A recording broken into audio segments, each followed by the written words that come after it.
Hello students, इस video में हम आपके लिए लेकर आए हैं बीएससी फाइनल ईयर केमिस्ट्री के पेपर नंबर 2 इनऑर्गेनिक केमिस्ट्री के यूनिट नंबर 1 के दो इम्पॉर्टेंट टॉपिक, जिसमें आपका पहला टॉपिक रहेगा विद्युत ऋणात्मकता और कठोरता व मृदुता में संबंध। दूसरा टॉपिक रहेगा आपका कठोर मृदु अम्ल क्षारक धारणा की सीमाएं। यानी पहले टॉपिक में हमें विद्युत ऋणात्मकता की कठोरता और मृदुता में किस प्रकार संबंध होता है वो देखेंगे, और दूसरे टॉपिक में हम कठोर मृदु अम्ल क्षारक धारणा यानी पियर्सन का जो कॉन्सेप्ट हमने देख लिया है आगे वाले वीडियो में, उसमें क्या क्या कमियां पाई गई थी वो देखेंगे। इसके अलावा पियर्सन की वीडियो हमने आप लोगों के लिए अपलोड कर दी है। जिन्होंने पियर्सन अवधारणा वाली वीडियो नहीं देखी है वो डिस्क्रिप्शन बॉक्स में दी गई लिंक पर जाकर देख सकते हैं, क्योंकि वो वाला क्वेश्चन आपके एग्जाम के लिए बहुत ही ज़्यादा इंपॉर्टेंट रहेगा। स्टार्ट करते ही वाली वीडियो। सबसे पहले हेडिंग है विद्युत ऋणात्मकता और कठोरता व मृदुता। तो यहाँ पर सबसे पहले आप देखिए कि विद्युत ऋणात्मकता मतलब होता क्या है। जैसे यहाँ हमने एक एग्जाम्पल लिया HCl का। अब यहाँ पर आपको दो तत्व दिखाई दे रहे हैं, एक है आपका हाइड्रोजन और एक है आपका क्लोरीन। इन दोनों के बीच में जो बंध बना हुआ है, यानी इन दोनों के बीच में दो इलेक्ट्रॉन प्रेजेंट है। इन दोनों में से जिस तत्व की विद्युत ऋणात्मकता ज़्यादा होगी, ये इलेक्ट्रॉन उस तत्व की तरफ चले जाएंगे।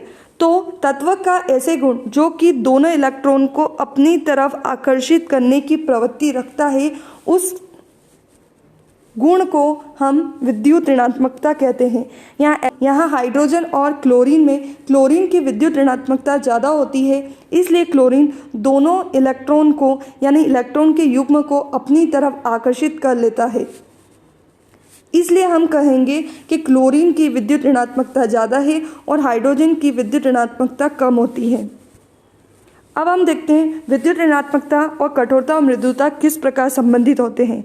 अम्ल और क्षारकों की कठोरता और मृदुता ज्ञात करने के लिए परमाणु की विद्युत ऋणात्मकता का उपयोग किया जाता है। हमें पता करना है कि अम्ल और क्षारक कठोर है या मृदु है, उसके लिए हम उन तत्वों की या उन परमाणुओं की विद्युत ऋणात्मकता की स्टडी करते हैं।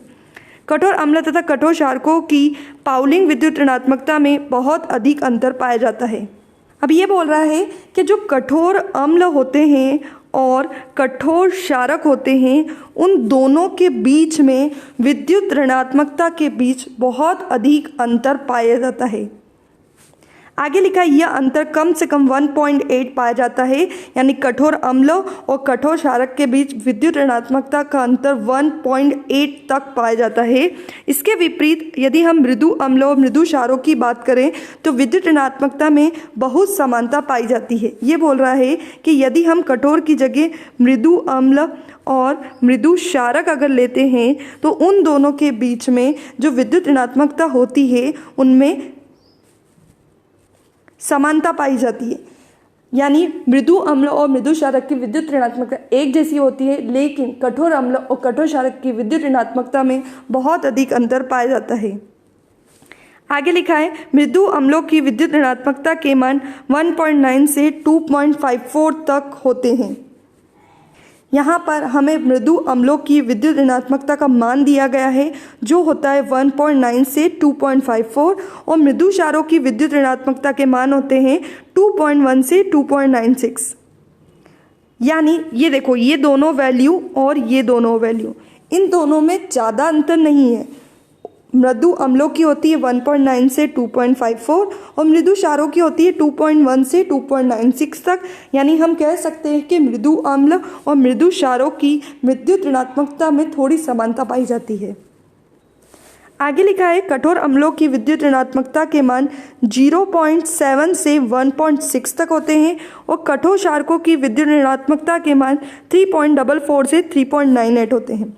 अब यहाँ देखो, कठोर अम्ल यानी वैल्यू होती है 0.7 से 1.6 तक और कठोर क्षारकों की होती है 3.44 से 3.98 तक। यानी दोनों वैल्यू का अगर आप देखोगे तो दोनों के बीच में काफ़ी अंतर हमें दिखाई दे रहा है। इसलिए हम बोल सकते हैं कि कठोर अम्लों और कठोर क्षारकों की विद्युत ऋणात्मकता में काफ़ी अंतर पाया जाता है। आगे लिखा है यहाँ पाउलिंग स्केल पर अधिकतम विद्युत ऋणात्मकता 3.98 मानी गई है। यानी सबसे ज़्यादा पाउलिंग ने विद्युत ऋणात्मकता जो बताई है वो है 3.98। अब आगे लिखते हैं, संयोजकता के इलेक्ट्रॉनिक सिद्धांत के आधार पर हम जानते हैं कि अधिक विद्युत ऋणात्मकता में अंतर वाले परमाणु आयनिक बंध बनाते हैं। यानी ऐसे तत्व या ऐसे यौगिक जिनकी विद्युत ऋणात्मकता में ज़्यादा अंतर पाया जाता है, उनके बीच में हमेशा हमें आयनिक बंध मिलेगा, जबकि लगभग समान विद्युत ऋणात्मकता वाले परमाणु आपस में क्रिया कर सहसंयोजक बंध बनाते हैं। यानी ऐसे यौगिक जिनकी विद्युत ऋणात्मकताओं में कम अंतर पाया जाता है या फिर यूं बोले कि समानता पाई जाती है, तो उनके बीच में सहसंयोजक बंध पाया जाता है। इस प्रकार हम कह सकते हैं कठोर अम्ल और कठोर क्षारकों की क्रिया कराने पर आयनिक बंध बनता है, क्योंकि हमने ऊपर पढ़ लिया है कि कठोर अम्ल और कठोर क्षारकों की विद्युत ऋणात्मकता में काफ़ी अंतर पाया जाता है। जो हमने ऊपर वैल्यू देखी थी उससे उन दोनों के बीच में काफ़ी अंतर था, इसलिए उनके बीच में आयनिक बंध बनता है। अगर आगे देखिए, इसी प्रकार मृदु अम्ल और मृदु क्षारकों की क्रिया कराने पर सहसंयोजक बंध बनता है। वही अभी हमने ऊपर देखा कि जो मृदु अम्ल और मृदु क्षारक होते हैं उनकी विद्युत ऋणात्मकता में ज़्यादा अंतर नहीं पाया जाता है। जैसे ऊपर आपको वैल्यू दिख रही होगी, दोनों के विद्युत ऋणात्मकता लगभग समान होती है, इसलिए उनके बीच में सहसंयोजक बंध मिलता है। इसका कारण इन दोनों की विद्युत ऋणात्मकता में कम अंतर है।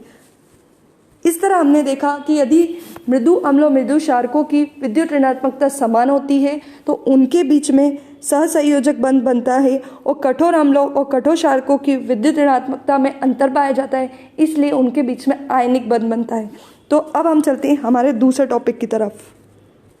हमने आगे देखा था कठोर मृदु अम्ल क्षारक धारणा, या फिर इसे हम पियर्सन की धारणा या पियर्सन का सिद्धांत भी बोल सकते हैं, जो हमने ये वाला टॉपिक आगे देख चुके हैं। अब हमें देखना है इस सिद्धांत की सीमाएं। फर्स्ट सीमा है, सीमाओं का मतलब होता है कमियां, यानी इस सिद्धांत की कुछ प्रमुख कमियां निम्न हैं, जिसमें पहली है इस सिद्धांत के अंदर कोई परिमाणात्मक मानक नहीं है। यानी इस सिद्धांत में कोई परिमाणात्मक मानक नहीं है, ये केवल थ्योरेटिकल कॉन्सेप्ट है, पूरी तरह से केवल ओरली समझाया गया है, लेकिन इसे हम प्रैक्टिकल के रूप में नहीं निकाल सकते हैं। तो ये सिद्धांत की कमी थी। दूसरा है CH3+ एक मृदु अम्ल है और H- एक मृदु क्षारक है। आपको पता है जब हमने पियर्सन पढ़ा था तो हमने देखा था कि मृदु अम्ल वाला मृदु क्षारक के साथ क्रिया कर सकता है। अब यहाँ पर देखते हैं, ये बोल रहा है कि अगर CH3 मृदु अम्ल है और H मृदु क्षारक है तो इन दोनों के बीच में इस तरह से अभिक्रिया होनी चाहिए, और इनके बीच में बनेगा, ये हाइड्रोजन आपका यहाँ चला जाएगा तो ये बनेगा CH4 और एक हाइड्रोजन आपका अलग हो जाएगा।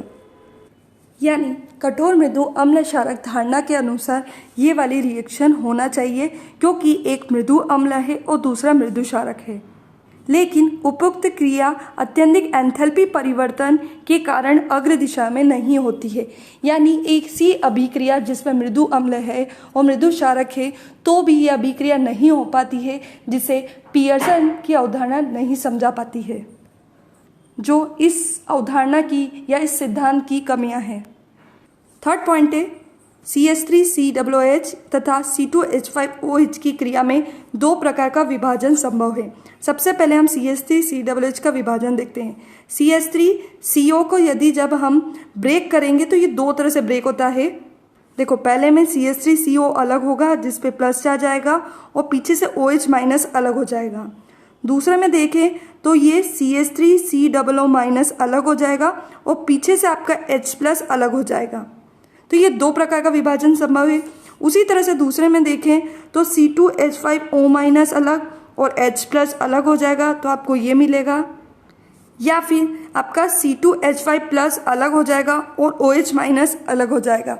दो प्रकार के विभाजन हमने दोनों फॉर्मूले के लिए लिखे हैं, फर्स्ट और सेकंड के लिए।